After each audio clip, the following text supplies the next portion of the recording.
सभासदों, माननीय अध्यक्ष जी,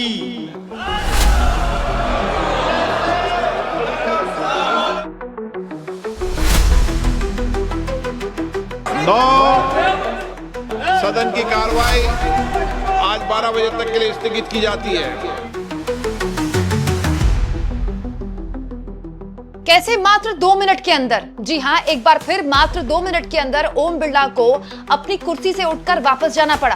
कैसे संसद के अंदर और संसद के बाहर सरकार के लिए एक बहुत बड़ी मुसीबत खड़ी हो गई है। अभिजीत दीपकी ने फिर ऐलान क्यों कर दिया है कि अब दोबारा आंदोलन करने का वक्त करीब आ रहा है। दोस्तों, सरकार इस वक्त बुरी तरह से घिरी हुई है।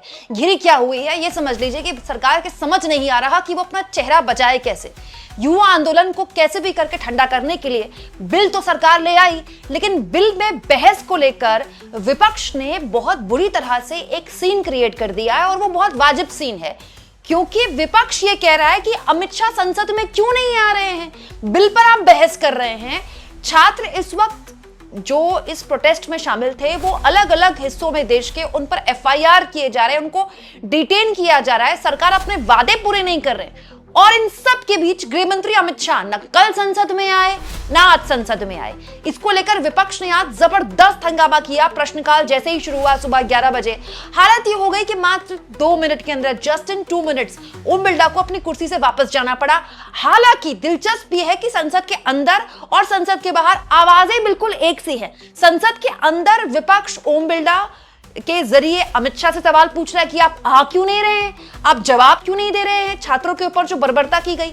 वही संसद के बाहर अभिजीत दीपकी ने सरकार को अल्टीमेटम दे दिया है, अपने वादे पूरे करें नहीं तो हम दोबारा एक बहुत बड़ा आंदोलन, बहुत बड़ा प्रदर्शन आपके खिलाफ करेंगे। हेलो एवरीवन, मैं देख रहा हूँ कई सारे स्टेट्स में पुलिस जो है वो स्टूडेंट्स को हैरेस कर रही है, परेशान कर रही है। गवर्नमेंट स्टूडेंट्स को डराना धमकाना बंद कर दे। अगर वो इसी तरह पुलिस के द्वारा स्टूडेंट्स को डराएगी, धमकाएगी, डिटेन की धमकियां देगी, अरेस्ट की धमकियां देगी, तो कॉकरोच जनता पार्टी फिर से बहुत बड़ा प्रोटेस्ट करेगी। We will protest again if you keep harassing the students. Stop harassing the students. दरअसल हुआ क्या दोस्तों, सरकार गई है बहुत बुरी तरह से फंस।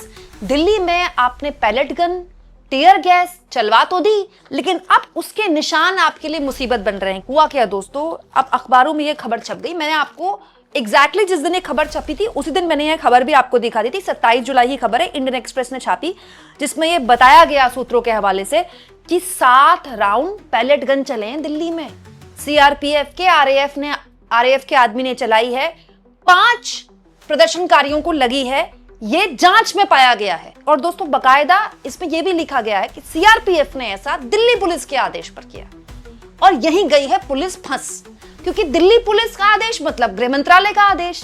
दूसरा, आज मैं आपको एक खबर दिखा चुकी हूं, न्यूज लॉन्ड्री की बड़ी शानदार खबर है।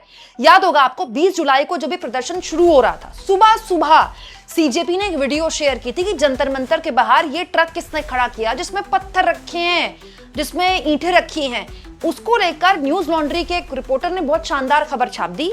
दोस्तों, अवधेश कुमार ने अपनी जांच में पाया कि ये जो ट्रक और एक और तोड़फोड़ की हुई वैन थी, ये दोनों आपस में टकराए थे, दुर्घटनाग्रस्त हुई थी 16 तारीख को। दिल्ली पुलिस ने दोनों व्हीकल जब्त किए थे, तो फिर ये जंतर मंतर कैसे पहुंच गए? दोस्तों, दोनों व्हीकलों को गोदी मीडिया ने, गटर मीडिया ने चलाया कि देखिए ये वो गाड़ी है जिसको तोड़ा फोड़ा गया, जबकि वो गाड़ी 16 तारीख को क्षतिग्रस्त हुई थी, जिसकी एफआईआर दिल्ली पुलिस ने लिखी थी। दोनों गाड़ियां दिल्ली पुलिस ने जब जब्त कर दी तो वो जंतर मंतर कैसे पहुंच गई? इसके अलावा दोस्तों ये बिल्कुल सच है कि टीयर गैस चली है, वो तो हम सबने देखा है ना। तो इसी को लेकर विपक्ष संसद के अंदर सवाल पूछ रहा है कि बिल पर तो बहस होगी, आप ये बताइए अमित शाह कहां हैं? और ये एक ऐसा मुद्दा है जो अब सरकार के गले की फांस बनने वाला है, आप मान लीजिए। वहीं दूसरी ओर देश के कई हिस्सों में, जैसे दोस्तों बिहार है, असम है, उनकी पुलिस द्वारा ऑफिशियल स्टेटमेंट जारी किया गया कि भाई हमने जो भी एफआईआर ली थी वो हम वापस लेते हैं। लेकिन अब सीजेपी का दावा है कि ऐसे बहुत सारे राज्य हैं जो सुप्रीम कोर्ट ने जो कल बात बोली ना, उसमें सुप्रीम कोर्ट ने एक बात और बोल दी कि भाई जिन्होंने इस तरह का कोई भी हरकत की जो कि आपराधिक है, आप उनके खिलाफ कार्रवाई कर सकते हैं। तो इसको सरकार जो है अपने हित के लिए इस्तेमाल करेगी। सौरभ दास ने यही कहा कि आपने जो हमसे वादा किया था आप उससे मुकर रहे हैं, और अभी तक हमको रिटन में सरकार की तरफ से आश्वासन नहीं मिला है कि जहां जहां एफआईआर थी, देश के अलग अलग हिस्सों में, वहां आपने वो FIR वापस ली है। दोस्तों असम और बिहार पुलिस की तरफ से आया, लेकिन देश के बाकी हिस्सों से भी सौरभ दास कह रहे हैं कि अब सुप्रीम कोर्ट के आदेश आने के बाद सरकार इसको ढाल की तरह इस्तेमाल कर रही है। सरकार ने सारे युवाओं को पूरे देश भर के सामने मीडिया के थ्रू सैटरडे को वादा किया था, गारंटी दी थी कि वो किसी भी प्रोटेस्टर के खिलाफ, छात्रों के खिलाफ वो FIRs फाइल नहीं करेंगे फ्यूचर में। अगर FIRs अभी एग्जिस्टिंग है तो वो FIRs को भी विड्रॉ करेंगे।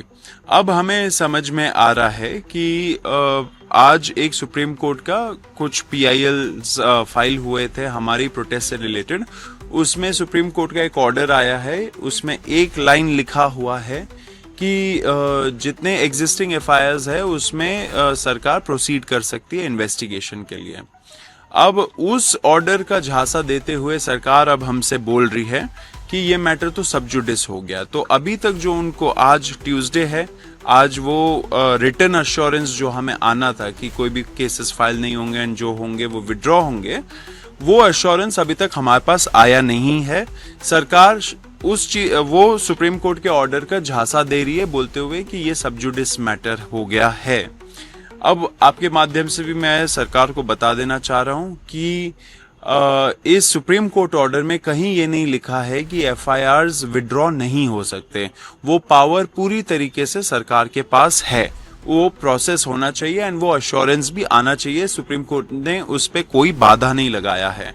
सुप्रीम कोर्ट को भी समझना चाहिए कि कैसे सरकार उनके ही ऑर्डर्स को एक तरह से उनका दुरुपयोग कर रही है, उसको पॉलिटिसाइज कर रही है। तो बड़ा सवाल ये कि क्यों हो रहा है? क्या सरकार इस स्थिति में है कि वो एक और इस तरह का प्रदर्शन झेल ले? ऑफ कोर्स नहीं है, बिल्कुल भी नहीं है। नहीं तो सरकार ऐसे जल्दीबाजी में मतलब ये आंदोलन खत्म करवाती। बहुत सारे लोग भी कह रहे हैं कि आंदोलन खत्म करने में आपने बहुत जल्दबाजी कर दी CJP के लोगों से, कि आपको पहले पूरा आश्वासन रिटर्न में ले लेना चाहिए था। लेकिन उस वक्त जो हालात देश में, खास तौर पर दिल्ली में बन गए थे, CJP के लोगों को भी दबाव था दोस्तों, क्योंकि भीड़ बढ़ रही थी और वहां पर असामाजिक तत्व अगर कोई आ जाता तो कुछ भी हो सकता था। बट पॉइंट ये है, सवाल ये है कि ये किया क्यों जा रहा है? आपके मन में भी ये बात होगी ना। देखिए अब एक ना इस आंदोलन में बहुत सारी इसके, आप समझ लीजिए कि इसके आफ्टर इफेक्ट्स बीजेपी को झेलने पड़ेंगे। भाई बीजेपी का एक कट्टर सपोर्टर है ना, जो इस बात को लेकर नाराज है कि प्रधान का इस्तीफा क्यों हो गया। तो वो जो NDA के सांसदों ने उनको मुकुट पहनाया है ना, उनका हीरो की तरह स्वागत किया संसद में, ये उनको एक सेटिस्फेक्शन देने की थी कि भैया हम अभी भी खड़े हैं प्रधान के साथ। दूसरा, आपने देखा होगा गोदी चैनल में अब गालियों वाली वीडियो चल रही है, देखिए वहां तो इतनी गालियां दी जा रही थी। तो ये बेसिकली उन्हीं सपोर्टर्स को सेटिस्फाई करने के लिए है। तो ये जो पुलिसिया कार्रवाई, जो वादा CJP कह रही है पूरा नहीं कर रही है, अलग अलग राज्य सरकारें बीजेपी की जो कार्रवाई छात्रों पे की गई उसे लेकर, दरअसल ये अपना जो एक पूरा वोट बैंक है, ये उसको मैसेज है कि देखिए हम पूरी तरह से झुके नहीं हैं, हमने हथियार नहीं डाले हैं, हम छोड़ेंगे नहीं किसी को। बात ये है। तो जो कंगना रनौत का बयान है ना, लड़कियों को जिन्होंने टारगेट किया है, वो उन माओं को ढूंढ रही हैं जो जिन्होंने ऐसे जेनजी औलादे पैदा की और जेनजी को गटर बोला है, ये बेसिकली उसी का एक मतलब आप समझ लीजिए डैमेज कंट्रोल है। बीजेपी ये दिखा रही है अपने कट्टर वोट बैंक को, जो कि बहुत बड़ी तादाद में है देश में। तो सच्चाई है ना कि मतलब मोस्टली वोटर उसके साथ है, तभी उसने इतनी सरकारें बनाई हैं। उसको ये दिखाने की कोशिश है कि देखिए हमने ऐसे हथियार नहीं डाले हैं। बट पॉइंट ये कि क्या अभी सही वक्त था? मतलब प्रधानमंत्री एक तरफ से फ्रेंड्स वाले वीडियो शेयर कर रहे हैं, दूसरी ओर उनकी अपनी सांसद उनको गटर बोल रही हैं, पूरी जनरेशन को। फिर दूसरी ओर आपने जो वादा पूरा करने का भरोसा दिया, वो वादा आप पूरा नहीं कर रहे हैं, और इन सब के बीच संसद भी ठीक से नहीं चल पा रही।